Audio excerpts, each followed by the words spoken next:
Começa agora o PCI Dicas e olha, minha convidada de hoje é a Camila Delovo Crema, ela é consultora de RH e veio até aqui hoje para falar um pouquinho sobre como montar um bom currículo para você concurseiro que está pleiteando aí uma vaga.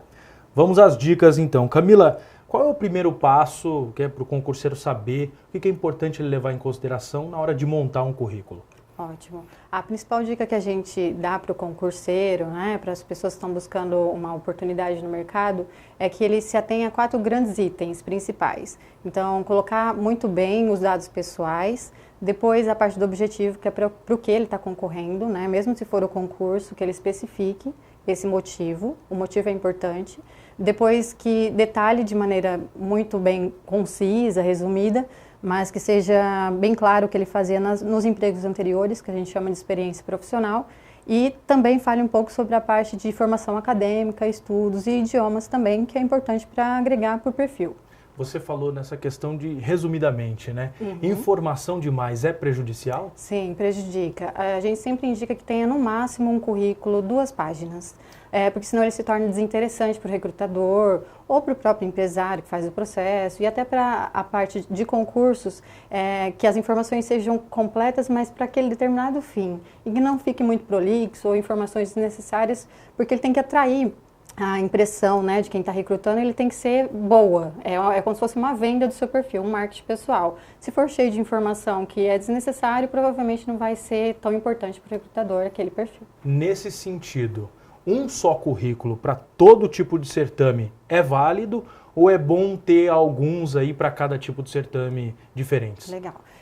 A gente sempre, dependendo do resumo, né, que ele colocar, da maneira como ele colocar as experiências, vale muito a pena sempre focar no ramo para qual ele está concorrendo, se for um processo seletivo. Então, se ele é focado na área administrativa, que ele coloque experiências focadas nessa área que ele já teve, a formação que vai agregar para essa área.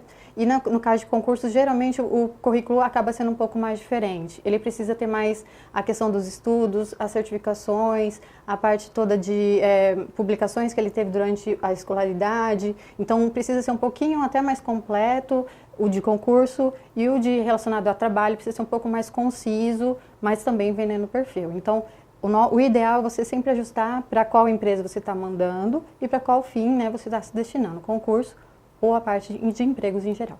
Agora, o currículo por si só, lógico que levando em consideração tudo isso que você já falou, importantíssimo que o concurseiro leve em consideração, mas o currículo por si só, ele já é aquele documento, aquela prova de que o concurseiro vai ser contratado ou é preciso de algo mais também? Não, cada vez mais, hoje em dia, os recrutadores buscam muito mais informações das pessoas que eles têm interesse. Então, a gente diz muito sobre uma ferramenta chamada LinkedIn.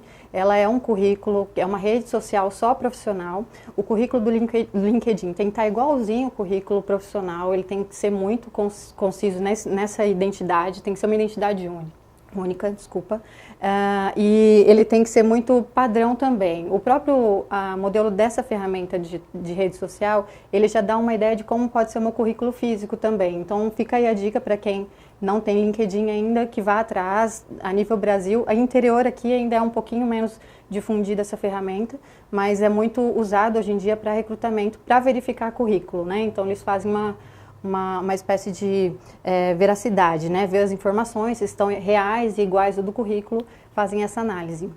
Todo o comportamento do concurseiro ou do candidato às vagas nas redes sociais, de maneira geral, hoje em dia, são identificadas pelo recrutador. Existe análise para isso, antes mesmo de chamar para entrevista. Então, é importante que a sua postura na rede social seja equilibrada e coerente com o que você está buscando no mercado, né? Então, essas dicas são importantes. Ter esse discernimento e usar, né, usar e abusar de todas as ferramentas para montar um bom currículo. Sim, né, Camila? sim, isso mesmo, isso mesmo. Tá.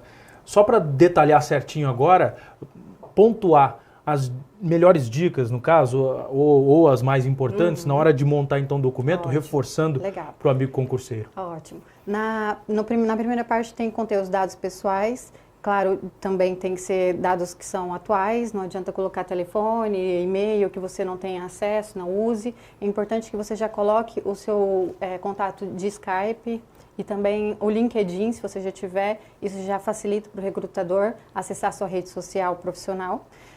Na parte de formação acadêmica, é importante que a gente coloque o que a gente já concluiu e o que está incompleto. Muitas pessoas colocam a formação e colocam que já concluíram, mas na verdade isso não é verdade. Então tem que colocar a informação correta da entrada e saída daquele curso, aquele MBA, especialização, formação acadêmica, seja qual for, um mestrado, doutorado, o que você tiver. Então se você não tiver concluído o curso, não coloque como concluído, coloque como incompleto. Na parte de objetivo, é importante que você coloque a área específica para a qual você tem interesse. Não adianta a gente colocar para qualquer área disponível da empresa, isso não é objetivo, isso é muito aberto.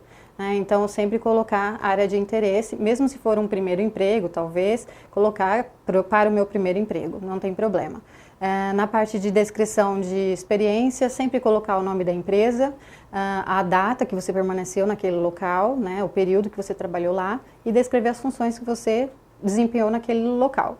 Então, tem que ser breve, no máximo umas 2 linhas do que você fazia lá, não precisa ser muito extenso, é só para a pessoa ter um pouco de noção do que você sabia naquela empresa.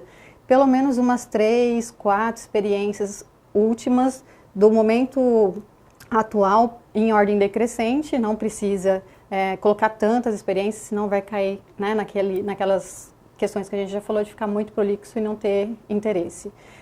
E ao final, hoje já caiu um pouco em desuso um pouco da referência pessoal, mas se você quiser colocar algum telefone de contato, que seja algum contato provavelmente ligado ao seu trabalho, não precisa colocar de pessoas ou amigos que talvez vão dizer coisas pessoais sobre você. Para o recrutador é importante saber informações profissionais, então coloque contatos de empregos anteriores que possam falar a respeito do seu trabalho. Tá certo. Tá aí, gente, as dicas da Camila. Muito obrigado pela sua participação aqui com a gente. Obrigada a você. Valeu. Tá aí, se você quiser rever o vídeo, tá fácil, tá sempre aqui na página para você. E leve em consideração aí as dicas da Camila, que são valiosas para você montar um bom currículo. Um forte abraço. A gente se vê.